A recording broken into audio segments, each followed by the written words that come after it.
नाज़रीन आदाब, खैर मकदम में आपका। आप देख रहे हैं जी सलाम। मैं हूं इमरान खान आपके साथ और हाजिर है मैं लेकर कश्मीर एक्सप्रेस, जिसमें अगले 1 घंटे तक हम अपने जम्मू कश्मीर की हर छोटी बड़ी खबर से आपको रूबरू कराएंगे। सबसे पहले हेडलाइंस। उधमपुर में सड़क हादसे में 7 अफराद की मौत, 22 से ज्यादा जख्मी। मिनी बस के खाई में गिरने से हादसा पेश आया, बढ़ सकती है मरने वालों की तादाद।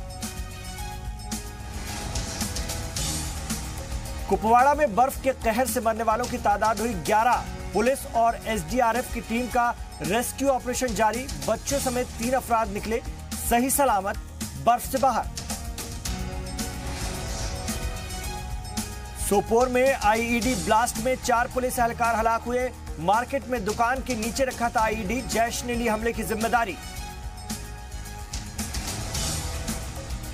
और डिजिटल इंडिया की दौड़ में जम्मू कश्मीर भी हुआ शामिल। 21 अजला में लगाए गए वाईफाई हॉटस्पॉट, देही इलाकों को डिजिटल बनाने की कोशिश। आप देख रहे हैं जी सलाम और हम पेश कर रहे हैं कश्मीर एक्सप्रेस। बुलेटिन की बड़ी खबर, अफसोसनाक खबर उधमपुर से, जहां उधमपुर के रामनगर में एक दर्दनाक सड़क हादसा पेश आया है और 7 लोगों की जान चली गई है। हादसा उस वक्त हुआ जब एक मिनी बस फिसल करके एक गहरी खाई में जाकर गिरी। हादसा रामनगर के कगोट इलाके में उस वक्त हुआ जब मिनी बस उधमपुर से बरोड जा रही थी। हादसे में 7 लोगों की मौत हो गई है और 22 से ज्यादा लोग शदीद तौर पर जख्मी हुए हैं। पुलिस और मकामी लोगों की मदद से रेस्क्यू ऑपरेशन चलाया गया है। तो उधमपुर में दर्दनाक सड़क हादसा पेश आया है। रामनगर में यह सड़क हादसा हुआ है और इस हादसे में 7 लोगों की जान चली गई है। एक मिनी बस फिसल करके गहरी खाई में जाकर गिरी। आप तस्वीरों में देख पा रहे हैं कितना जबरदस्त खतरनाक ये रास्ता है जहां एक बस फिसल करके गहरी खाई में गिरी। ये रामनगर का कगोट इलाका है। जब मिनी बस उधमपुर से बरोट जा रही थी तो हादसे में ये पेश आया हादसा, और हादसे में 7 लोगों की तो मौके पर ही मौत हो गई और 22 से ज्यादा लोग शदीद तौर पर जख्मी हैं। पुलिस और मकामी लोगों की मदद से इस वक्त भी रेस्क्यू ऑपरेशन चलाया जा रहा है। तो ऐसा कोई 1 घंटा पहले हुआ जहाँ पे रामनगर से कोई 15 किलोमीटर पड़ता है, जहाँ पे कौवा नाम है इस जगह का। कोई 6 बंदे इंजर हैं इसमें और सभी बंदों को लगी हुई है और हमने डेड बॉडी निकाल के ऊपर पहुँचा दी है सारी, और जिन बंदों को लगी है वो उधमपुर हॉस्पिटल में पहुँचाया गया है। अभी तो मैं देख पा रहे हैं काफी खतरनाक ये रास्ता जहां से मिनी बस गिरी और खाई में जाकर सीधे गिरी। नीचे पथरीली जमीन और नदी है जिससे टकरा करके इस बस के परखचे उड़ गए और आप देख पा रहे हैं इस वक्त भी रेस्क्यू ऑपरेशन जारी है। ये दिन की तस्वीर है और हादसे में 7 लोगों की मौके पर ही मौत हो गई, जबकि 22 से ज्यादा लोग जख्मी बताए जा रहे हैं जिनका अलग अलग अस्पतालों में इलाज जारी है। उधमपुर में गहरी ये खाई थी जहां पर तवाजुन बिगड़ जाने के चलते ड्राइवर बस को कंट्रोल नहीं कर पाया और यह हादसा पेश आया। हम अपने रिपोर्टर राजन वैद को भी थोड़ी देर बाद जोड़ेंगे, उनसे मजीद इत्तलात फराहम करेंगे। जी राजन, जानना चाहेंगे क्या खबर आ रही है अगर हम बात करें जख्मियों के हवाले से, और कैसे ये हादसा पेश आया, क्या बता रहे हैं जख्मी? हाँ जी, देखिए जिस तरह से जो जख्मी जो हालात में अस्पताल में पहुंचाए गए हैं, उनमें से जिन हमने बात की तो उनका यही कहना था कि जो रफ्तार थी जो मिनी बस की वो बहुत तेज थी, जिसकी वजह से जो ड्राइवर था मिनी बस का वो गाड़ी पे अपना कंट्रोल नहीं रख पाया और गहरी खाई में जो है ये गाड़ी जा पड़ी। मैं आपको बता दूं कि ये रामनगर का इलाका है, ये बहुत ही पहाड़ी इलाका और यहाँ पे जो सड़कें हैं वो भी इतनी अच्छी नहीं है। जिस हिसाब से वहाँ पे मेटाडोर भी जो चलती हैं वो बहुत ही पुराने मॉडल की चलती हैं और जिससे कोई चेक नहीं किया जाता। पहले भी इस तरह के वाकया पेश आए हैं उस इलाके में और कई बार ये प्रशासन के सामने बात रखी गई है कि वहाँ पे जो गाड़ियां कम हैं लेकिन लोग ज्यादा हैं, और या तो वहाँ पे गाड़ियों की जो तादाद है वो बढ़ाई जाए और सड़कों की जो हालात है वहाँ पे जो पहाड़ी इलाका है वहाँ वो भी ठीक नहीं, जिसकी वजह से आए दिन हादसे पेश आते हैं। लेकिन जो ये आज दर्दनाक वाकया पेश आया है ये इस साल का सबसे बड़ा जो हम कह सकते हैं एक एक्सीडेंट जो जम्मू कश्मीर 7 लोगों की जान गई है राजन, और 22 लोग जख्मी हैं। जानना चाहेंगे आपसे, कुछ उसमें से भी शदीद तौर पर जख्मी हैं, उनको किस तरह का इलाज फराहम कराया जा रहा है? जी बिल्कुल, जो इसमें से एक बहुत ज्यादा क्रिटिकल कुछ जो जख्मी हैं उनको कुछ को ऐसा सुनने में आया है कि जम्मू के राजकीय मेडिकल कॉलेज में भी पहुंचाया गया है। बाकी जो हैं जख्मी उनको उधमपुर के जो है जो जिला मेडिकल अस्पताल है वहां पहुंचाया गया है जख्मी हालात में। और इनमें से काफी ऐसे भी लोग हैं जिनकी हालत नाजुक बनी हुई है। इनमें से जो 22 लोग जो जख्मी हैं उनको उनके लिए जो है प्रशासन वो हरकत में आ चुका है हुई है इनकी जो है इनको देखने में, और कोशिश यही है कि ज्यादा से ज्यादा जो है जानें बचाई जा सके। जी शुक्रिया, आप इस खबर पर नजर बनाए रखिएगा, हम आपसे अपडेट लेते रहेंगे। फिलहाल जानकारी के लिए आपका शुक्रिया राजन वैद्य। ये उधमपुर से रामनगर मेट्रो जा रही थी, रोड के नजदीक एक्सीडेंट हुआ है, इसमें कुछ 6 की कैजुअलिटी हुई है और तकरीबन 20 के आदमी इंजर्ड। और जुमे की सहपहर कुपवाड़ा के बालाई इलाके में साधना में हादसे में हलाक होने वालों की तादाद बढ़कर के 11 पहुंच गई है। आज दूसरे दिन मकामी लोगों की मदद से फौज, एसडीआरएफ और पुलिस एहलकारों ने जाए हादसे से 10 लोगों की लाश निकाली। और जुमे को यह हादसा करीब 3:30 बजे के आसपास पेश आया था। चौकी बल करना हाईवे पर खूनी नाले के पास एक सूमो गाड़ी और पैदल जा रहे 3 अफराद बर्फानी तोदे के नीचे दब गए थे। कुपवाड़ा से करना जा रही गाड़ी में 7 लोग सवार थे। मकामी लोगों ने गाड़ी के ड्राइवर और 8 साल के बच्चे को फौरन बचा लिया, लेकिन बेकन प्रोजेक्ट के तहत काम कर रहे बीआरओ की मौके पर ही मौत हो गई। हलाक जूनियर इंजीनियर की शिनाख्त मंगल प्रसाद सिंह के तौर पर हुई है और मकामी लोगों की मदद से आर्मी, एसडीआरएफ और लोकल पुलिस की टीम ने जाए वारदात से टंगदार के 10 साला नन्हे और करालपुरा के गुलाम नबी भट्ट को भी सही सलामत निकालने में कामयाबी हासिल की है। खराब मौसम, धुंध और कोहरे के सबब बचाव और राहत रसानी में काफी परेशानी पेश आ रही है, लेकिन कड़ी मेहनत के बाद आज हलाक हुए अफराद की लाश बाहर निकालने में कामयाबी हासिल हुई। तो आज दिन भर राहत रसानी का काम चलता रहा, रेस्क्यू ऑपरेशन जारी रहा। आप तस्वीरों में देख सकते हैं कितना खतरनाक ये इलाका है, जहां पर ये बर्फ का तोदा गिरा और इसमें दबने से मौतें हुई हैं। तो 11 पहुंच गई है तादाद। रेस्क्यू ऑपरेशन आज दिन भर जारी रहा, मशीनों के जरिए बर्फ को हटाया जाता रहा, लेकिन 11 लोग इस हादसे में जान बहक हो गए। आप ये तस्वीरें इस वक्त देख रहे हैं कुपवाड़ा की। अभी भी बर्फ की सफेद मोटी चादर बिछी हुई है, मशीन के जरिए बर्फ को खोदा जा रहा है और जैसे ही उसमें से कोई जिंदगी निकलने की जरा सा भी अगर सुराग मिलता है तो तुरंत एम्बुलेंस तैयार रखे जाकर के लोगों को अस्पताल के लिए भेजा जा रहा है। इस बीच एक बच्चा बचाया गया है और एक और शख्स बचाया गया है, लेकिन 11 लोगों की जान जा चुकी है अब तक इस हादसे में।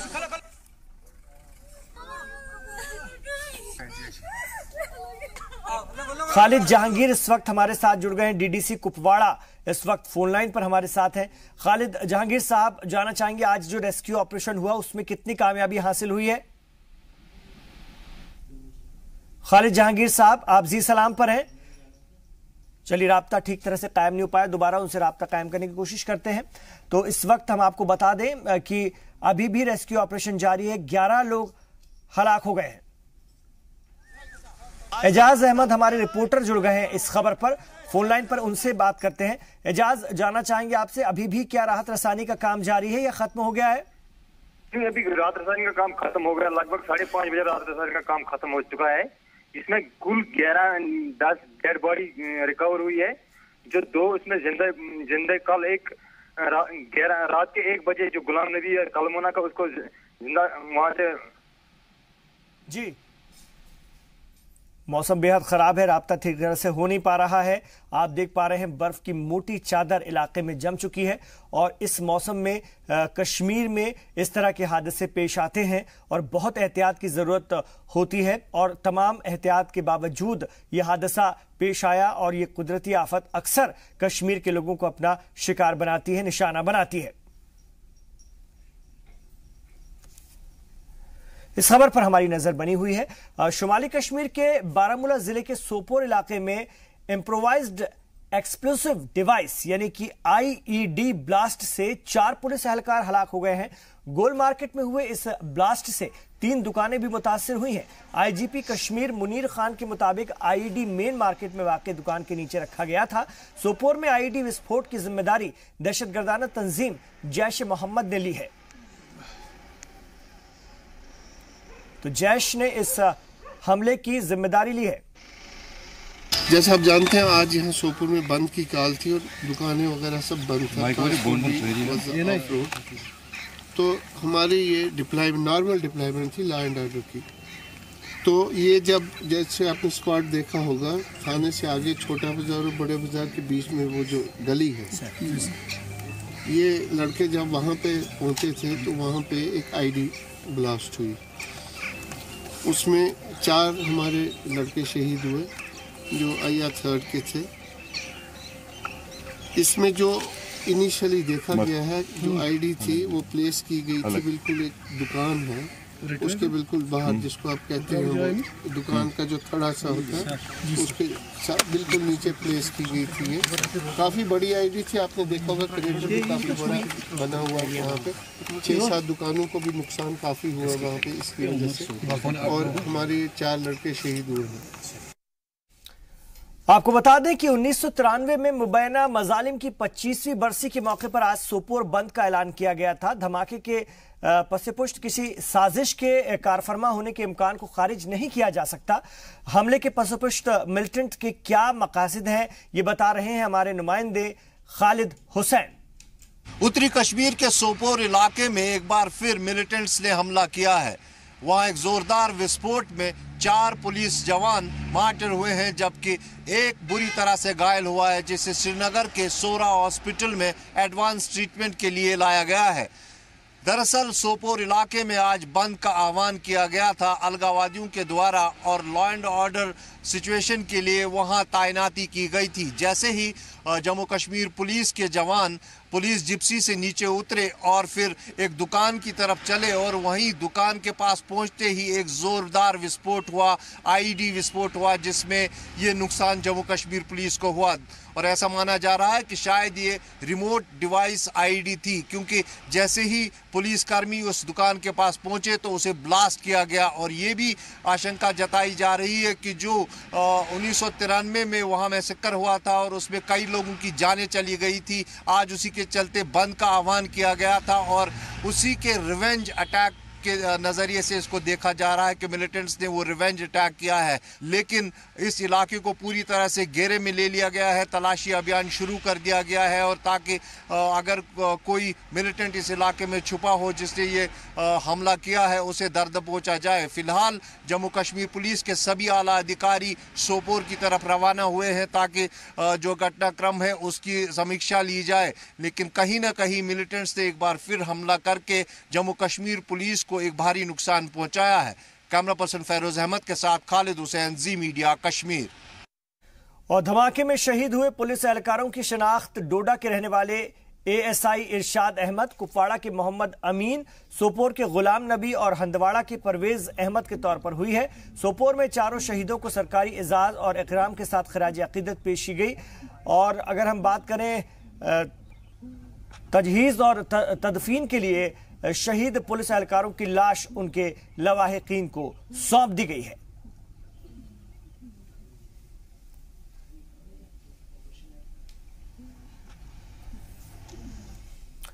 और धमाके में शहीद हुए एक पुलिस एहलकार गुलाम नबी अहंगर सोपोर के ही रहने वाले थे। अहंगर रोहामा रफियाबाद में के रहने वाले थे और शहादत की खबर मिलते ही पूरे इलाके में मातम छा गया। अहले खाना और लवाहिकीन का रोते रोते बुरा हाल है। उनके जनाजे में जिला और पुलिस इंतजामिया के साथ साथ इलाके के हजारों लोग शामिल थे। शहीद गुलाम नबी के घर में उनकी अहलिया और 3 बच्चियां शामिल हैं। मैं एक ही अपील करूंगा इंटरनेशनल कमेटी से, अपील करता हूं कि इनको टेबल पर आना चाहिए और बातचीत करनी चाहिए, जिससे ये रोज़ का ब्लड शेड, रोज़ का ये मरना जीना ये बंद हो जाएगा। तो पूरी कम्युनिटी, इंटरनेशनल कम्युनिटी से मेरी अपील है, इसकी माँ की अपील, वो हैंडीकैप्ड बच्ची जो इसके घर में है, उसकी ये निदा है इस टाइम कि वो यही बोल रही है कि कम से कम कितने लाख जिगर आप दिन ब दिन ये उनकी मौत हो रही है। अनफॉर्चुनेट एंड लोग कौम देख रही है, लोग देख रहा है, इंटरनेशनल कम्युनिटी देख रही है, इंटरनेशनल मीडिया देख रहा है। उधर हंदवाड़ा में शहीद कांस्टेबल परवेज अहमद को उनके आबाई इलाके डोलीपुरा में सुपुर्द खाक किया गया। नमाज जनाजा में सैकड़ों की तादाद में लोग शामिल हुए। आखिर रस्मात में एसडीओपी हंदवाड़ा, डीएसपी और एसएचओ भी मौजूद थे। तो आप देख सकते हैं एक शहीद के जनाजे में ये जो भीड़ है ये बताती है कि जम्मू कश्मीर के आम लोग मिलिटेंसी के खिलाफ हैं। वहीं भदरवा के शहीद एएसआई इरशाद अहमद शेख की लाश का उनके अहले खाना इंतजार ही करते रहे। शहादत की खबर मिलते ही इलाके के लोग ताजियत के लिए शहीद इरशाद के घर इकट्ठा होने लगे। सबको उम्मीद थी कि अगर हम बात करें तजहीज और तदफीन के लिए उनकी लाश हेलीकॉप्टर या चॉपर के जरिए भेजी जाएगी, लेकिन उनकी लाश गाड़ी से भेजी गई। खराब मौसम के सबब आखिर रस्मात के लिए लोगों को देर रात या फिर सुबह तक का इंतजार करना होगा। सरकार और इंतजामिया के इस रवैये से लोगों में खासी नाराजगी पाई जाती है। आज ये हादसा सुबह 9, साढ़े 9, 10 बजे हुआ है। अफसोस की बात है कि डेड बॉडी हमें अभी तक नहीं मिली है। हुकूमत वक्त को चाहिए था और डिपार्टमेंट को चाहिए था कि वो चॉपर का इंतजाम करे। हालांकि हमें ये भी बताया गया था कि डोडा तक एयरलिफ्ट कराया जाएगा, उसके बाद डोडा से बाई रोड आ जाएंगे, लेकिन बाद में कहा गया कि नहीं जी ये बाई रोड आ रहे हैं। तो आप देख सकते हैं ये एक खास तौर से इंतजामिया की बड़ी लापरवाही यहां पर नजर आई है। शहीद एएसआई इरशाद अहमद शेख का जस्ते खाकी उनके घर अभी तक नहीं पहुंचा है और गाड़ी से इसे भिजवाया जा रहा है, जिसके चलते अब आखिर रस्म के लिए और इंतजार करना होगा। और सैयद तजम्मुल हमारे कश्मीर ब्यूरो चीफ इस वक्त हमारे साथ जुड़ गए फोन लाइन पर श्रीनगर से।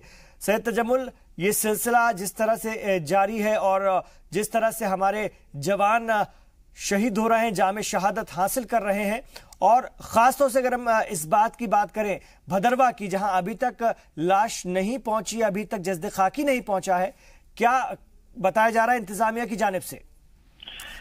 देखिए इमरान, आपको याद होगा कि जब श्रीनगर के मुजाफाती इलाके जकूरा में मिलिटेंटों के एक हमले में सब इंस्पेक्टर पुलिस का जान बहक हुआ, उसके बाद ये भी शिकायत थी कि उन्हें मुनासिब इंतजाम नहीं किए गए थे उस डेड बॉडी को घर लाने तक, यहाँ तक कि उसकी कमसिन बच्ची और उनकी जो अहले खाना में जो लोग हैं उनको भी मुनासिब सहूलियात नहीं मिले थे। लेकिन फिलवक्त ये जो हालात हैं ये इसको दूसरी तरफ खींचने की कोशिश करते हैं। सरकारी सतह पर फौरी तौर पर 4 लाख रुपया एक्सग्रेशिया रिलीफ भी दिया गया जो भारत में जिंदा दफ गए। यानी सरकार के पास बहुत सारे मामलात होते हैं, लेकिन भद्रवा के शहीद पुलिस एहलकार की लाश को वहां तक ले जाने के लिए जो इंतजाम किए गए थे, सरकार ने पहले कोशिश की थी कि इसको एयरलिफ्ट किया जाएगा चॉपर के जरिए, लेकिन उसके बाद चूंकि मौसम और हालात उतने बेहतर नहीं है, जिसके बाद उन्हें बाय रोड ले जाने की एक तजवीज थी जिस पर अभी अमल पैरा हुआ जा सकता है। ये वो मामलात है, एक घर का वाहिद कमाव उनसे छिन गया और घर में जहां मातम कदा है लोग, आपने देखा होगा कि शहर जुनूब गांव देहात में आज किस तरह से गम अलम की लहर दौड़ गई जब 4 जवानों को सोपोर कब्जे में एक आईडी ब्लास्ट के दौरान जाम बहक किया गया।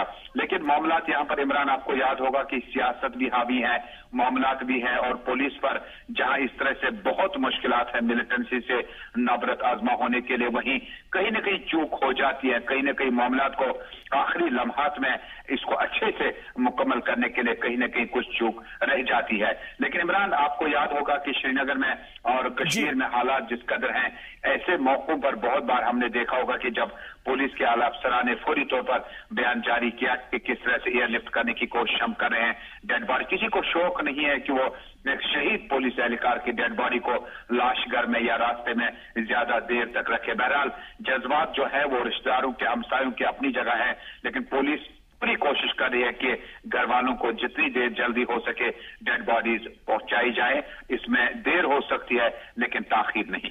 बिल्कुल, और हमारी बहादुर अफवाज अपनी जान की परवाह न करते हुए अपने मुल्क, अपनी कौम की हिफाजत में लगी हुई है और अजीम कुर्बानियां पेश कर रही है। तस्वीरों में हम देख सकते हैं। और सैयद तजम्मुल, जिस तरह से बड़ी तादाद में अभी तक कश्मीर में देखा जा रहा था कि मिलिटेंट्स के जनाजे में जो गाहे बगाहे तस्वीरें हमें दिखती थी, बड़े पैमाने पर लोग आते हैं, ये बताया जा रहा था कि मिलिटेंसी को सपोर्ट हो रहा है, लेकिन हम देख रहे हैं कि बहादुर हमारे जवान जिन्होंने अपनी जानें दी हैं इस मुल्क के लिए, इस कौम के लिए, वो उनके जनाजों में भी बड़ी तादाद में लोग हैं। और ये भी साबित कर रहा है कि कश्मीरी अमन पसंद है, कश्मीरी अमन चाहता है और आजिज आ गया है इस मिलिटेंसी से, पड़ोसी मुल्क के इस कारनामे से, इस करतूत से। मकूला है, ज़रबुल मसल है, इस घर को लगी घर के चिराग से। यानी जो पुलिस एहलकार शहीद हुए वो भी मकामी है और जैश नामी अस्करी तंजीम में भी लोकल मिलिटेंट है। जिस तरह से आपने देखा होगा कि रफियाबाद सोपोर में जब आबाई घर उनके लाश पहुंची पुलिस एहलकार की, तो उनके जख्म कितने हरे थे, उनके जज्बात, एहसासात, और वो क्या कुछ चाहते थे। वो चाहते थे कि दोनों मुल्क तमाम स्टेक होल्डर्स के साथ बैठें और एक मसले का हल एक ही बार निकालें, ताकि इस तरह से अपनों को लाशें न उठानी पड़ती। और यही वजह है कि सियासी मामला जो है काफी हावी रहे। इन पुलिस एहलकारों की ड्यूटी जो आज सुबह 10 बजे थी, हुर्रियत लीडर ने बंद की कार दी थी और हालात को मजीद भांपते हुए जिस तरह से पुलिस एहलकार ठिठुरती सर्दी में एक दुकान के नीचे पनाह लिए हुए थे, इसी दौरान जोरदार आईईडी ब्लास्ट हुआ जिसमें 4 पुलिस एहलकार हिलाक हुए और एहलकारों की शिनाख्त मकामी तौर पर जाहिर की गई है।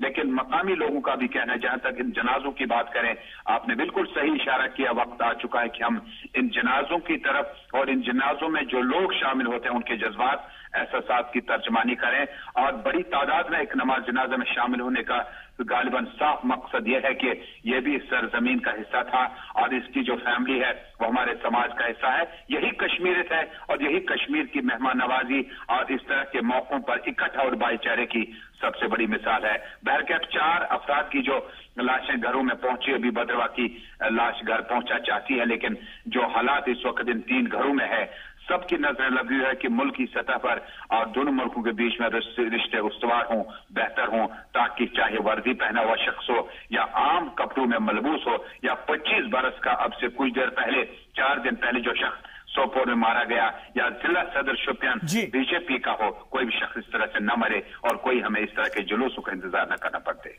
बातचीत के लिए आपका शुक्रिया। सैयद तजम्मुल श्रीनगर से हमारे ब्यूरो चीफ सैयद तजम्मुल हमारे साथ थे और आप तस्वीरों में देख सकते हैं ये भीड़, ये लोगों का गुस्सा और शहीदों के जनाजे के साथ जिस तरह से लोग चल रहे हैं, उनकी नमाज़े जनाजा अदा कर रहे हैं। ये बताता है कि आम कश्मीरी हिंदुस्तान का है, हिंदुस्तान के साथ है और अपने मुल्क की हिफाजत के लिए अपनी जान तक कुर्बान कर सकता है। और ये तस्वीरें, ये सच्चाई बयां कर रही हैं। ये पड़ोसी भी देख ले, ये वो बरगलाए हुए लोग भी देख लें, ये वो अलहदगी पसंद भी देख लें जो हर रोज नौजवानों को बहका करके, भड़का करके उन्हें पत्थर मारने के लिए और उन्हें फिदाइन बनने के लिए, उन्हें हमले करने के लिए तैयार कर रहे हैं।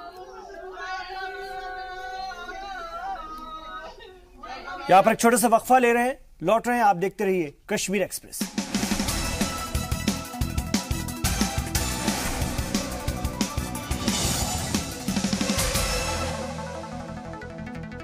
आप देख रहे हैं कश्मीर एक्सप्रेस। पाकिस्तान ने अपनी नापाक हरकत को दोहराते हुए पुंछ में एक बार फिर सीज फायर की खिलाफ वर्जी की और इस बार पाकिस्तान ने एलओसी पर मौजूद देहात शाहपुर को निशाना बनाते हुए मोर्टार और तोप के गोले दागे हैं। आपको बता दें कि पाकिस्तान ने जुमे के रोज भी फायरिंग की थी। इसके निशान लोगों के घरों पर मौजूद हैं। इलाके में दहशत का ये आलम है कि लोग जान बचाने के लिए महफूज जगह की तलाश में हैं। यही नहीं, लोग अपनी जान की खैर के लिए रातों रात जाग रहे हैं और ये जाग जाग कर रात काट रहे हैं क्योंकि उन्हें डर है कि रात के अंधेरे में पाकिस्तान कोई गोला न दाग दे। मकामी बाशिंदों का कहना है कि हम अपने घर वालों के साथ एक कमरे में रुके हुए हैं क्योंकि इस कमरे के ऊपर एक कमरा है और ये महफूज है। साथ ही लोगों ने मुतालबा किया कि आर्मी और हुकूमत को पाकिस्तान को जवाब देना चाहिए। वहीं लोगों ने जी सलाम का शुक्रिया अदा किया है कि इस मुश्किल वक्त में हम उनकी खैर खबर लेने आए, जबकि अफसरान अभी भी मौजूद नहीं है। सर, हमें इस टाइम बहुत ज़बरदस्त डर है कि इतना डर है कि जैसा कि 65 में बात करते हैं या 71 में करते हैं, जैसे युद्ध यहाँ छिड़ी थी, तो उससे भी ज़्यादा डर है हमें। ज़्यादा इसलिए है कि यहाँ इस महल्ले के अंदर इतनी बमबारी हो रही है जिसका कोई हिसाब किताब नहीं है। क्योंकि इस वक्त भी रात के 10 बज रहे हैं, तो हम अपने घरों में बैठे हुए हैं, बच्चे भी डर रहे हैं, ना निकल रहे हैं, ना हमारे शायद कोई बंकर का है, ना और कोई मसला है, तो गवर्नमेंट हमारे साथ कर रही है। तो हम तो ये चाहते हैं कि भाई इस युद्ध को ऐसा छेड़ना चाहिए कि पाकिस्तान को जो है सबक सिखाना चाहिए कि बार बार का ये डेली का जो धंधा है ये खत्म होना चाहिए। बजट सेशन में पीर तक का वक्फा है और मंगल से असेंबली का इजलास दोबारा से शुरू होगा, लेकिन शुरुआती चंद दिन शोर शराबे और बायकॉट के ही नजर आते रहे। गवर्नर के खिताब और उसके बाद की कार्रवाइयां ज्यादातर इल्जाम तराशियों में ही सर्फ हुई, अवामी मसाइल पर कम चर्चा हुई। एक दूसरे को मोरीद इल्जाम ठहराने में अरकान असेंबली ज्यादा ताकत लगा रहे हैं। मेन अपोजिशन पार्टियां नेशनल कॉन्फ्रेंस और कांग्रेस इंसानी हुकूक की पामाली और बदउनवानी के खिलाफ मुसलसल एहतजाज कर रहे हैं। कानून साज काउंसिल में नेशनल कॉन्फ्रेंस के मेंबर शौकत हुसैन का कहना है कि मौजूदा हुकूमत को आवाम से किसी तरह की हमदर्दी नहीं है। आपने देखा होगा कि जो आज के हालात है, जो 2015 से हालात है, वो हालात पहले थे नहीं। जो आज ह्यूमन राइट्स वायलेशन हो रही है तो ऐसी ह्यूमन राइट्स वायलेशन नहीं हो रही थी। और सबसे बड़ी बात जो है कि हमारी सरकार ने कभी डिसअलाउ नहीं किया है। अगर आप उमर साहब की बात कर रहे हैं तो आपको याद होगा कि उमर साहब सिर्फ एक चीफ मिनिस्टर है कि जिसने ऐवान के अंदर अपनी गलती को मानी है, जिसने कहा कि काश ये होता, जिसने असेंबली में रोया ह्यूमन राइट्स वायलेशन पे। तो आज आप देख लीजिए कि कोई बात सुनने के लिए तैयार नहीं है। रोने की बात दूर है, लेकिन आज बात सुनने के लिए कोई तैयार नहीं है। तो वो अपने ज़मीर को ये जगह नहीं रहा है कि उनके ज़मीर जो है वो उनको ये गवाही नहीं दे रहा है। नहीं, हमारे टाइम में ये नहीं हुआ। उमर अब्दुल्ला की सरकार में किसी को जनाजे के पढ़ने के लिए रुका नहीं गया, कभी रोका नहीं गया है। मैं 2009 से सियासत में हूँ। मुझे पता है कि उमर अब्दुल्ला की सरकार में मैं भी 2 साल MLC रहा हूँ और उसमें भी मैंने देखा है कि कभी हमारी डिस्ट्रिक्ट में या मैंने वैली में बिल्कुल जो लोगों से जुड़ा हुआ मसला है, जो इंसानी जानों से जुड़ा हुआ मसला है, तो नेशनल कॉन्फ्रेंस का ये है। हमारा इससे पहले भी जो हमने लोगों के इश्यूज़ को ही रेज़ किया है, तो इंशाल्लाह आज भी हमारा यही है कि हम लोगों के लिए काम। उधर हुक्मरान जमात का इल्जाम है कि अपोजिशन मुस्बत बहस के बजाय गैर जरूरी मुद्दों को तूल दे रहा है। हमारे नुमाइंदे सैयद तजम्मुल से बात करते हुए PDP के सीनियर लीडर सैफुद्दीन भट्ट ने कहा कि फ्लोर पर सबको अपनी बात रखने का हक है। स्पीकर पर जानिबदारी के इल्जाम की तनकीद करते हुए उन्होंने कहा कि चेयरपर्सन सभी पार्टियों का तर्जुमान होता है। असेंबली का बजट इजलास जारी है। नेशनल कॉन्फ्रेंस कांग्रेस लीडरान अपनी अपनी तरफ से बात रखना चाहते हैं, लेकिन इल्जामात आयद करते हैं कि न ही चेयरमैन न ही स्पीकर उन्हें बोलने के लिए वक्त देता है। हमारे साथ मौजूद हैं member legislative council Saifuddin Bhatt साहब। भट्ट साहब, आप अपोजिशन में भी रहे। आज आपने ये देखा कि जब PDP अपोजिशन में थी तब वो ये बातें कहते थे, आज नेशनल कॉन्फ्रेंस ये बातें रख रही है। अवामी मुतालबात जो हैं नेशनल कॉन्फ्रेंस कहते थे कि PDP ने वक्त ज़ाया किया, आज PDP कहते हैं कि नेशनल कॉन्फ्रेंस वक्त ज़ाया कर रही है। अवाम जानना चाहती है कि उनके मामलात इंसानी हुकूक की खिलाफ वर्जी, इस पर बहस नहीं होगी तो फिर किस पे होगी? ऐसी बात नहीं है। मरहूम मुफ्ती मोहम्मद सईद साहब का ये नज़रिया था कि हेल्दी अपोजिशन होनी चाहिए। अपोजिशन के बगैर जमहूरियत का कोई स्वाद नहीं, कोई ठोस फैसला नहीं कर सकता है। हम उसी के नक्शे कदम पर चल रहे हैं। ख़ासकर महबूबा जी मुफ्ती साहब के उसी बात पर वो अटकी है कि जो उनका विजन था, जो उनका प्रोग्राम था, जो भी उनका नज़रिया था अपोजिशन को बोलने के लिए, वो बराबर महबूबा जी का वही है, सेम, उसमें कोई फ़र्क नहीं। अब इनके पास कुछ कहने के लिए है नहीं, कुछ न कुछ अब ये ठोस तो है नहीं, ये कोई बात है नहीं, ये बोलने नहीं देते। स्पीकर इज़ वो नॉन कंट्रोवर्शियल, स्पीकर हर किसी का है। वो अपनों को भी ऐसी तरह से उसी तरह से देखता है क्योंकि उसके पास टाइम बाउंड है, और दूसरों को भी, अपोजिशन को भी। भट्ट साहब, आप इनफरादी तौर पर मुतमईन हैं जिस तरह से हालात कश्मीर में हैं? बीजेपी कहती है कि सब कुछ ठीक ठाक है, आप मुतमईन हैं? ये बीजेपी की बात नहीं, ये कोalition सरकार की बात है। हालात आपको भी पता है, हमें भी पता है कि कैसे ख़राब थे, किन्होंने किए थे। अब हम सुधार रहे हैं, आहिस्ता आहिस्ता से सुधर गए और नया दौर शुरू हुआ। और इंशाल्लाह आप देखेंगे कि वो जो होता था संगबाजी, बाकी चीज़ें, उन पर तो पूरा कंट्रोल है। लोग समझ गए हैं, नौजवान समझ गए। तो सिक्योरिटी फोर्सेस का कंट्रोल है, सियासी घुटन है, सियासी एतबारियत के बारे में बताइए। सियासी घुटन किसी को नहीं है, कोई भी बोल सकता है, कोई भी कुछ भी कर सकता है, चाहे वो मस्जिद में बोले, चाहे सड़कों पर बोले, तो किसी को कोई पाबंदी नहीं है। ओवरऑल देखें तो कांग्रेस नेशनल कॉन्फ्रेंस का जो स्टैंड है कि वो इंसानी हकूक़ की खिलाफ वर्जियों को लेकर डिस्कशन करना चाहते थे, लेकिन मौका नहीं मिला, आप किस नज़र से? देखिए, इंसानी पामालियों का जो इजाला आज हम कर रहे हैं, जो पिछले दौर में हुआ था, तो उसी का वही कांटे हम निकाल रहे हैं जो पिछली दौर के कांटे बोए थे इन लोगों ने जो पिछली दौर में हुकूमत कर रहे थे। तो इंशाल्लाह ये अच्छा ही होगा। अभी आपने देखा होगा सब जो भी संगबाजी में मुलव्वस थे उन सबको रिलीज़ कर दिया। गवर्नमेंट ऑफ इंडिया ने भी, स्टेट गवर्नमेंट ने, खासकर माओवादी ने प्लीड किया दिल्ली में, और अपने मकसद में कामयाब हम हो गए उन बच्चों को सुधारने में और उनको रिहा करने में। बहुत बहुत शुक्रिया। Member legislative council Saifuddin Bhatt PDP के सीनियर लीडर बता रहे हैं कि जम्मू कश्मीर में सब कुछ ठीक ठाक होने जा रहा है और एमनेस्टी जो संगबाजों को दी गई और जो दीगर मामला थे उनको हल करने की वक्त की अहम तरीन ज़रूरत है। अशरफानी के साथ सईद तजम्मुल, जी मीडिया, जम्मू। जम्मू कश्मीर के देही इलाकों को डिजिटलाइज करने की मुहिम धीरे धीरे जोर पकड़ती जा रही है और इसके तहत रियासत के 21 अजला में वाईफाई हॉस्पिटल्स और खासतौर से यहां पर अगर हम बात करें हॉस्पिटल्स से लेकर के घरों तक में और सरकारी बिल्डिंग्स में हॉटस्पॉट्स लगाए जा चुके हैं। वाईफाई के बुनियादी ढांचे को मजबूत करने के साथ साथ महकमा मवासलात की कोशिश है कि देही और दूर दराज के इलाकों में टेलीकॉम सर्विस को फरोग दिया जाए। इस हवाले से महकमे ने universal service obligation fund USOF के जरिए 21 अजला के देही इलाकों में वाक़े 204 देही BSNL एक्सचेंज में वाईफाई हॉटस्पॉट तंसीब किए हैं और USOF के तवस्सुत से महकमे की जानिब से शुरू की गई इस पहल का मकसद देही एक्सचेंज को इंटरनेट की सहूलियात से आरास्ता करना है ताकि देही इलाके के बाशिंदे भी जदीद तकनीक से फायदा उठा सकें।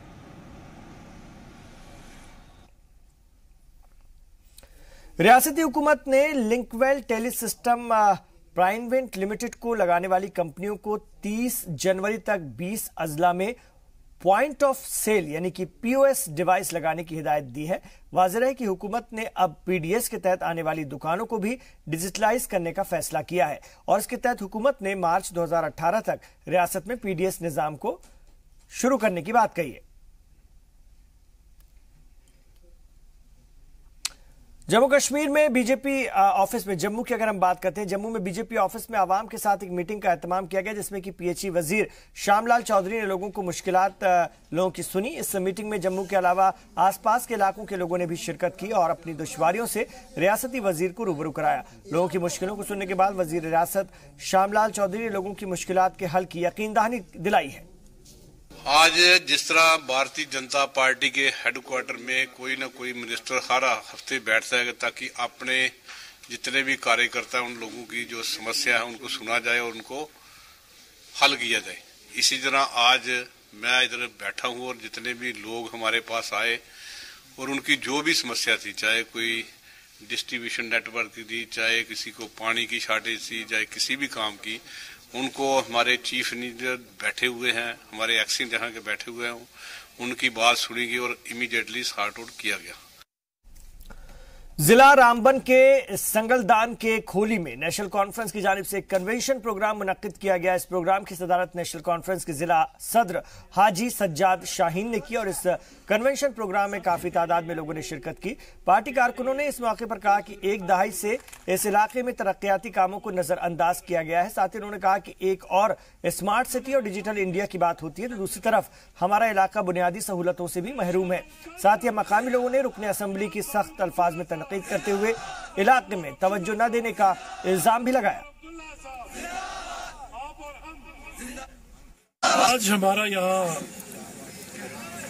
सुमड़ इलाके के कोली गांव बड़ा दूर दराज इलाका है, पसमानदा इलाका है। यहाँ पे हमारे पार्टी का एक कन्वेंशन था। जो मौजूदा हालात है एक तो उन पे तज़किरा, जहाँ हुकूमत की हर सतह पे नाकामी का जो एक मामला है वो एक बहुत बड़ा कंसर्न है। लोग इन दूर दराज इलाकों में मुसीबत से दो चार हैं, परेशान है, बुनियादी सहूलियात से महरूम है।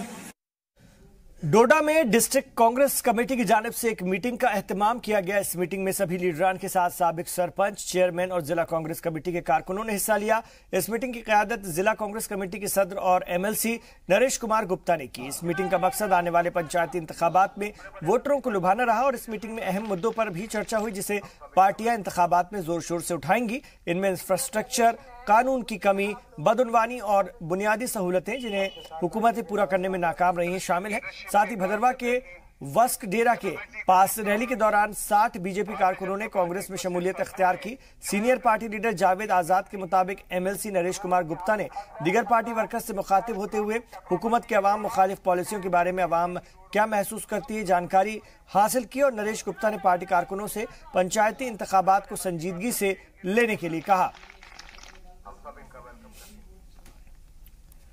18 दिनों से एहतजाज कर रहे एनएचएम मुलाजमीन की हाल ही में हुई वजीर सेहत से मीटिंग बेनतीजा रही है, जिसके चलते एनएचएम मुलाजमीन ने अपने एहतजाज को 6 दिन और बढ़ाने का फैसला किया है। Jammu Kashmir national mission employees association ने एक प्रेस कॉन्फ्रेंस में इसकी जानकारी दी। एसोसिएशन के जम्मू डिवीजन के तर्जुमान ने कहा कि हेल्थ मिनिस्टर से हुई मीटिंग में हुकूमत हमारे मुद्दों को भटकाने की कोशिश कर रही है क्योंकि हुकूमत हमारे मुद्दों को लेकर संजीदा नहीं है। मीटिंग में कहा गया था कि उनके मसाइल को लेकर जो मीटिंग बनाई गई है थी उसने अपनी रिपोर्ट में फेज मैनर में एनएचएम एम्प्लॉयज को रेगुलर करने की सिफारिश की है। एम्प्लॉयज ने इसे मानने से साफ इनकार करते हुए एहतजाज को जारी रखने का फैसला किया है। बांदीपुरा में बुनियादी सहूलियात की अदम दस्तयाबी पर पीडीपी के मकामी लीडर जिला इंतजामिया को कसूरवार ठहरा रहे हैं। गुरेज के इलाकाई सदर इस्माइल लोन का इल्जाम है कि सर्दी के मौसम से निपटने के लिए जिला इंतजामिया ने पूरी तैयारी नहीं की है।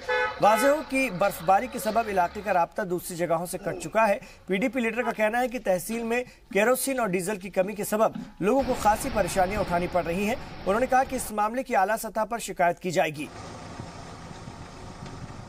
डीसी साहब वादे करते हैं लेकिन सब झूठे साबित होते हैं। पिछली बार डीसी साहब ने कहा कि गुरेज के लिए रोड खोल के तेल भेजा जाएगा जनरेटरों के लिए, लेकिन 12 दिन रोड खुले हुए हो गए, अभी तक 1 लीटर तेल भी गुरेज नहीं पहुंचा।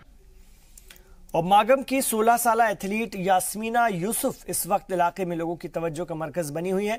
हाल ही में दिल्ली में मुनक्किद 30वीं जनूबी एशियाई कराटे चैंपियनशिप में यास्मीना ने तलाई तमगा हासिल किया था। यास्मीना एक गरीब खानदान से ताल्लुक रखती हैं और चंद माह कबल उनका भाई एक हादसे में हलाक हो गया था। बावजूद इसके उनमें चैंपियनशिप में बेहतरीन मुजाहरा करने की सलाहियत रही और रियासत और इलाके का नाम उन्होंने रोशन करते हुए गोल्ड मेडल जीतने में कामयाबी हासिल की। अब उन्होंने सीनियर लेवल पर मेडल जीतने का हदफ मुकर्रर किया है। बस मेरी तरफ से ये मैसेज है कि वो भी मार्शल आर्ट में आए, उनके पेरेंट्स इनको सपोर्ट कीजिए बस, ताकि हम भी सारे बॉयज़ों के साथ इक्वल हो जाए। बॉयज़ और गर्ल्स में कोई फ़र्क नहीं होता है, ताकि हम इक्वल हो जाएं। कुलगाम रुकने असेंबली मोहम्मद यूसुफ तारिगामी की सदारत में एक जायजा मीटिंग मुनक्किद हुई। मीटिंग में स्वच्छ भारत मुहिम के हवाले से होने वाली तरक्याती कामों का जायजा लिया गया। मिनी सेक्रेटरीट में मुनक्किद मीटिंग में मकामी एमएलए के साथ साथ डीसी कुलगाम तलल परवेज और आरडीडी डायरेक्टर नजीर अहमद और दीगर महकमों के आला अफसरान शरीक हुए। इस मौके पर रुकने असेंबली ने बैतुल खला की तामीर पर खासा जोर दिया। उन्होंने कहा कि हर कुनबे को इस स्कीम का फायदा हासिल होना चाहिए। वाज़ेह हो कि लोग रफ़े हाजत के लिए खुली जगह का इस्तेमाल न करें और इसके लिए मरकजी हुकूमत की जानिब से ये मुहिम शुरू की गई है। सरकार इस मद में 12,000 रुपए फराहम कर रही है। एक छोटा सा वक्फा यहां हम और ले रहे हैं, लौट रहे हैं अपने जम्मू कश्मीर की और भी खबरों के साथ।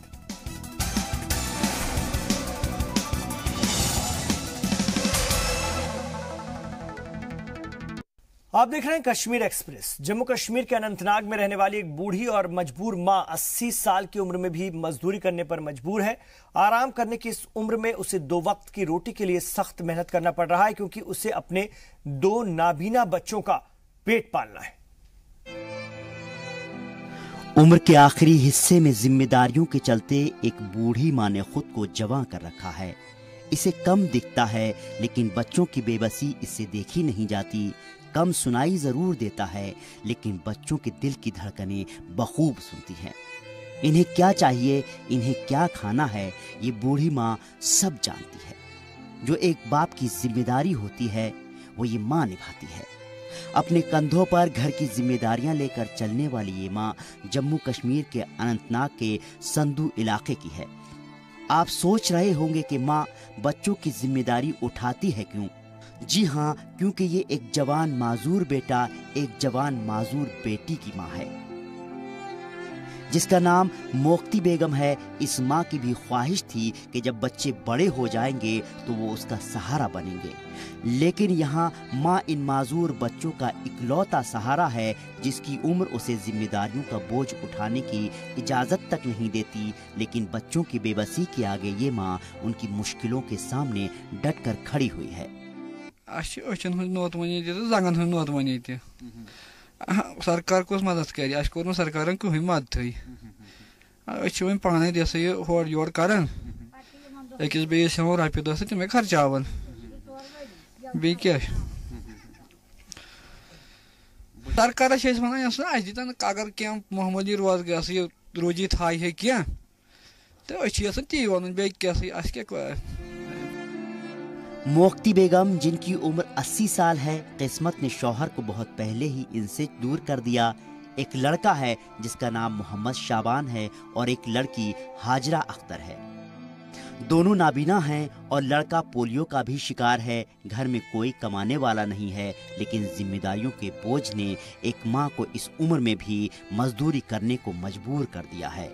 बूढ़ी माँ का कहना है कि मेरी बूढ़ी आंखों ने कई बार ऐसी रातें देखी हैं जिसमें हमें रोटी करने वाला तक नसीब नहीं हुआ। भूख से ही सुबह होती और भूख से ही शाम, और रात गुजर जाती। मोक्ती बेगम का अब बस यही कहना है हुक्मरानों से, मुल्क की जन्नत कहे जाने वाले कश्मीर के हाकिमों से कि अब तक इमदाद नहीं की, अब तक आप आगे नहीं आए, न देखा मेरा दर्द, न सुनी मेरी फरियाद, लेकिन अब बस करो क्योंकि मेरे बूढ़े जिस्म में अब इतनी जान बाकी नहीं है कि मैं अपने घर का गुजारा चला सकूं। देखिए मेरे बच्चों की जानिब, शायद आपको रहम आ जाए। मैं वो बैंकन 40 वरी मैं पेत्रावन नोटवान बेन को कहीं बेन कार बे नमाज सजदा पढ़ुन बे क्या करो यमय जुलम रनन ते यम साथ इंसान बड़ गो छना गसन न करुन पार्क दोद मैच गुमत वरी ममसे वनिस में कि यम फेरत यम बुद कहीं न मैं ताम कर का दो लड़ कहीं न टोटली न काटन करे ना ये न कोई सिर्फ योग ये थकन यूरिया तो ले पार्क तो प्योर उससे 3 वर्ष लगातार बेशे मैं नोटवान पेत्रावन बे क्या करब मैं तो पान पांच मुकन आवार सुना बे क्या करो अमीश। बहुत चर्चे सुने थे तेरे शहर के, पर यहाँ तो लोग खाने को तरसते हैं अक्सर। वो बूढ़ी माँ जिसके कांधों पे, नाजुक कांधों पे, कमजोर कांधों पे 2 नौजवानों की कफालत की जिम्मेदारी है। सरकार भले ही बुलंद दावे करे कि जिस्मानी तौर नाखिज अफराद की बाज़ाबातकारी और उनकी हालत जिंदगी बेहतर बनाने के लिए बहुत कुछ किया जा रहा है, लेकिन आज आपने देखा कि ये बूढ़ी माँ जो 2 नौजवान बच्चों की किफालत की जिम्मेदारी ले रही है, और यही कहना है इनका कि हफ्ते के 7 दिन बराबर इनको खाना भी नहीं मिलता। कभी खाते हैं और कभी बिना खाए ही सो जाते हैं, और जब सोते हैं तो यकीनन इनके दिल से यही आवाज निकलती है कि वो अरबाब इक़्तिदार, वो हुक्मरान जो जिस्मानी तो नाखिज अफराद की भलाई के लिए बुलंद बांग दावे करते हैं, वो कहाँ है? उनके दावे जमीनी सतह पे कहाँ है? वो जो आपने खुद अपनी आंखों से देखा। नाज़रीन, यही गुजारिश करेंगे कि सरकार को चाहिए कि वो इन जैसे लोगों की मदद के लिए सामने आए। सरकार के साथ साथ समाज से ताल्लुक रखने वाले हर शख्स का यही फर्ज बनता है कि इन लोगों का भी ख्याल रखा जाए। उन बूढ़ी बुजुर्ग उंगलियों में कोई ताकत तो ना थी, मगर मेरा सिर झुका तो कांपते हाथों ने जमाने भर की दौलत दे दी। लेकिन अब इस माँ को जरूरत है मदद की, इमदाद की, जो हुकूमत दे सकती है। बुजुर्गों और माजूर लोगों पर बनाए गए मंसूबों को अब कागजों में नहीं, अमल में लाने की जरूरत है। अनंतनाग से खालिद मुंतजिर की रिपोर्ट। तो हमारी भी गुजारिश है अनंतनाग के मकामी लोगों से और लीडरान से कि इस कुनबे की तरफ खासतौर से तवज्जो दें और इनकी जितनी हो सके मदद के लिए आगे आएं। अगली खबर का रुख करेंगे। साबिक वजीर आला गुलाम मोहम्मद शाह की ताज़ीम और तकरीब के साथ बरसी मनाई गई। इस मौके पर नेशनल कॉन्फ्रेंस के अलावा दूसरी सियासी पार्टियों के कारकुनान, रुफ़का और अजीजों ने उनकी मज़ार पर फातिहा खानी की और मरहूम के हक में दुआएं मांगी। आपको बता दें कि गुलाम मोहम्मद शाह नेशनल कॉन्फ्रेंस के सदर फारूक अब्दुल्ला के बहनोई थे। फातिहा खानी के बाद अवामी नेशनल कॉन्फ्रेंस के नायब सदर मुजफ्फर शाह ने बिजली बहरान के लिए मौजूदा हुकूमत को जिम्मेदार ठहराया।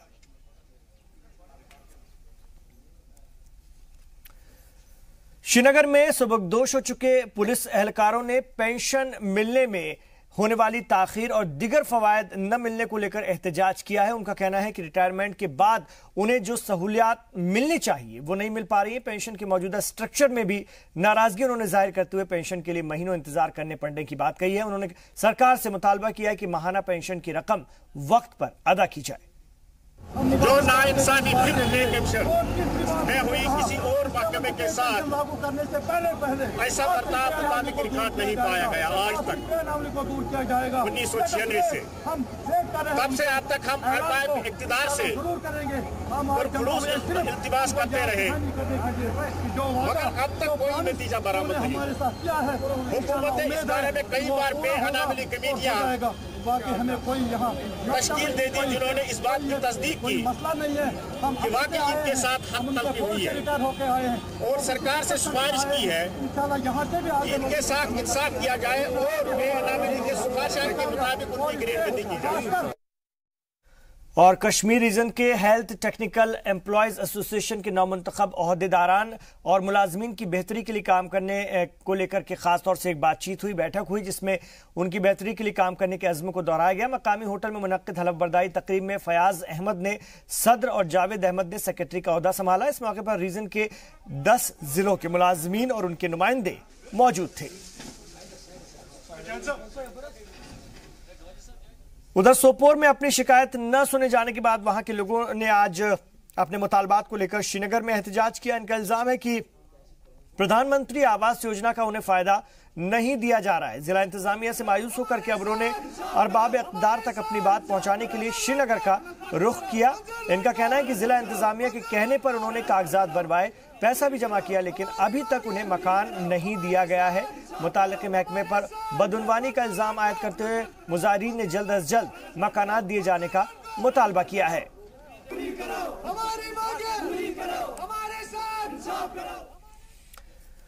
वहीं जनूबी कश्मीर के त्राल में बुनियादी सहूलियात को लेकर लोगों ने मुजाहरा किया। गुलशनपोरा गांव के द्रोकंड नागबल इलाके के रहने वाले लोगों का कहना है कि किसी भी हुकूमत ने उनकी परेशानियों को दूर करने की कोशिश नहीं की। पीडीपी और नेशनल कॉन्फ्रेंस दोनों जमातों से अपनी नाराजगी का इजहार करते हुए मुजाहिरीन ने कहा कि इलाके में अभी तक बिजली, पानी, सड़क, सेहत और तालीम जैसी जरूरी चीजें नहीं फराहम की जा चुकी हैं। 30 घरों पर मुश्तमिल इस गांव के लोगों में खास तौर से गुस्सा है और फौरी तौर पर बिजली निजाम बेहतर करने और सड़क की तामीर का इन्होंने मुतालबा किया है।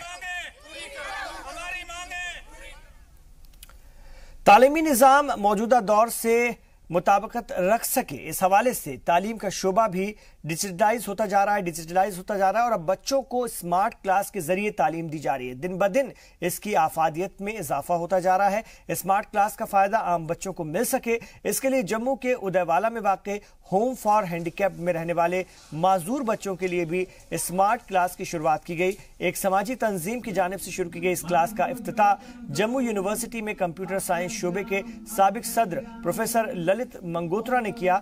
स्मार्ट क्लासेस में नर्सरी से लेकर दर्जा 12 तक के तालिब इल्मों को तमाम मौज़ूआत पर खास जानकारी दी जाएगी। इफ्तिताही क्लास में बच्चों को स्मार्ट क्लास के फायदे और उसकी अहमियत की जानकारी भी दी गई। होम फॉर हैंडीकैप में 63 बच्चे रहते हैं। मुकीम बच्चों को मुंतजमीन की जानिब से प्राइमरी स्कूल तक की तालीम भी फराहम की जाती है। और जम्मू कश्मीर क्रिमिनल सोसाइटी के ताउन से जम्मू बार एसोसिएशन ने जम्मू में एक रोजा सेमिनार का एहतमाम किया। सेमिनार का मौजू हिंदुस्तान में मौजूद क्रिमिनल जस्टिस सिस्टम का कामकाज और लॉ पॉलिसी बनाना रहा। इस मौके पर खुसूसी मेहमान के तौर पर सुप्रीम कोर्ट के जज AK गोयल मौजूद थे। इस मौके पर कानून बिरादरी से जुड़े लोग भी काफी तादाद में मौजूद रहे और मौके पर लॉ की तरमीम के साथ कानून को कैसे सख्त और मुतासिर बनाया जाए, इस पर भी बहस हुई।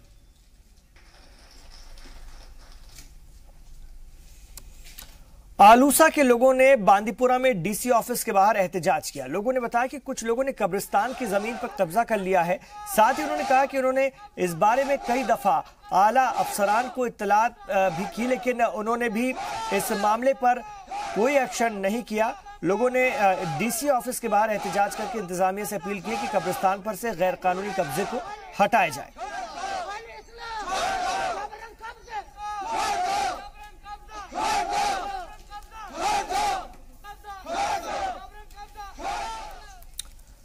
और आइए अब चलते चलते नजर डालते हैं 5 मिनट में 25 खबरों पर।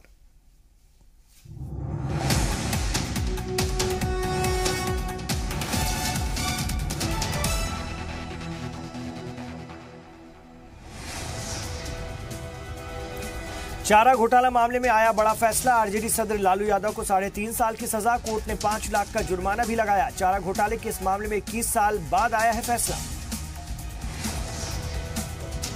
लालू यादव को नहीं मिलेगी जमानत, जेल में ही रहेंगे लालू यादव। जमानत के लिए लालू को जाना होगा हाई कोर्ट। जुर्माना नहीं भरने पर 6 महीने की और सजा होगी। आईएएस फूलचंद और महेश प्रसाद को 3.5 साल और 5 लाख का जुर्माना। वहीं सुनील गांधी, संजय अग्रवाल, गोपीनाथ त्रिपुरारी को 7 साल की सजा सुनाई गई है। 10 लाख का जुर्माना लगा है। बिहार की साबिक सीएम राबड़ी देवी ने इस फैसले पर रद्दअमल देने से इनकार कर दिया। लालू के बेटे और बिहार के साबिक नायब सीएम तेजस्वी यादव ने प्रेस कॉन्फ्रेंस करके बीजेपी पर लगाया निशाना। कहा अगर बीजेपी के साथ मिल जाते तो लालू को वही लोग पाक साफ बताते। बीजेपी लीडर शहनवाज हुसैन ने कहा फैसले से साबित हुआ कि कानून सबके बराबर। लालू केस में कानून ने अपना काम किया। जन अधिकार पार्टी के कन्वीनर पप्पू यादव का कहना है कि अब लालू के लिए सबसे बड़ा चैलेंज अपने कुनबे को एकजुट रखना होगा। बीजेपी सदर अमित शाह ने आज मेघालय में रैली की। शाह ने गारो हिल्स के तिकरी किला में रैली को खिताब किया। उधमपुर में सड़क हादसे में 7 अफराद की मौत, 12 से ज्यादा जख्मी और जख्मी होने वालों की तादाद बाद में 22 तक पहुंची। कुपवाड़ा में बर्फ के कहर से मरने वालों की तादाद 11 हुई। पुलिस और एसडीआरएफ की टीम का रेस्क्यू ऑपरेशन जारी। सोपोर में आईईडी ब्लास्ट में 4 पुलिस एहलकार हुए हालात। मार्केट में दुकान के नीचे रखा गया था आईईडी। जैश ने ली हमले की जिम्मेदारी। वन अबव पब मामले में आईपीएस के पाठक का बेटा और आगजनी का मुलजिम युग पाठक गिरफ्तार। पाकिस्तान के बाहर कांग्रेस जिस तरह से मुजाहरा होता रहता है पाकिस्तान के खिलाफ, इसी तरह से पार्लियामेंट के बाहर भी कांग्रेस के खिलाफ मुस्लिम खवातीन ने एहतजाज किया। ट्रिपल तलाक कानून में रुकावट डालने का इल्जाम। जोधपुर में एक शौहर ने खत में 3 बार 3 तलाक लिखकर बीवी को छोड़ा। हाईकोर्ट ने जवाब मांगा। ट्रिपल तलाक मुतासिरा सारा बानो ने कहा कांग्रेस की वजह से बिल पास नहीं हुआ। बीजेपी के क्रेडिट से डर गई कांग्रेस। यूपी हज हाउस को भगवा रंग से रंगने के मामले में बैकफुट पर यूपी सरकार। कहा ठेकेदार ने अपनी मर्जी से किया रंग। ठेकेदार पर कार्रवाई की हिदायत दी। यूपी के हज सेक्रेटरी ने आज हज हाउस का दौरा किया। भगवा रंग को जरूरत से ज्यादा गाढ़ा करने का लगाया इल्जाम। दोबारा किया गया सफेद रंग। यूपी हुकूमत ने हज हाउस के रंग को तहरीरी सफाई जारी की। बगैर टेंडर के हज हाउस की पुताई करवा रहे थे अफसर। कल जी सलाम ने दिखाई थी खबर। सदर जमहूरिया की इफ्तिताही तकरीर के साथ 29 जनवरी को शुरू होगा बजट इजलास। 9 फरवरी तक चलेगा पहला हिस्सा। बजट इजलास के दूसरे हिस्से की शुरुआत 5 मार्च से होगी, 6 अप्रैल तक चलेगा। डिजिटल इंडिया की दौड़ में जम्मू कश्मीर भी हुआ शामिल। 21 अजला में लगाए गए वाईफाई हॉटस्पॉट। देही इलाकों को डिजिटल बनाने की कोशिश। दिल्ली में डीजल रिकॉर्ड महंगा हुआ। 1 लीटर डीजल मिल रहा है 60 रुपए 12 पैसे में। महंगाई से लोग परेशान। दिल्ली समेत पूरे शुमाली हिंदुस्तान में कड़ाके की सर्दी। जबरदस्त कोहरा। आज दिल्ली में सबसे ज्यादा ठंडा दिन। दर्जा 4.2 डिग्री तक गिरा। कड़ाके की ठंड की मार सबसे ज्यादा बुजुर्गों और बच्चों को परेशान कर रही, साथ ही उन लोगों को जो बिना छत की जिंदगी गुजारने पर मजबूर हैं। केपटाउन में चल रहे पहले टेस्ट में टीम इंडिया की हालत खराब। चाय के वक्त तक 185 रन पर गिरे 7 विकेट।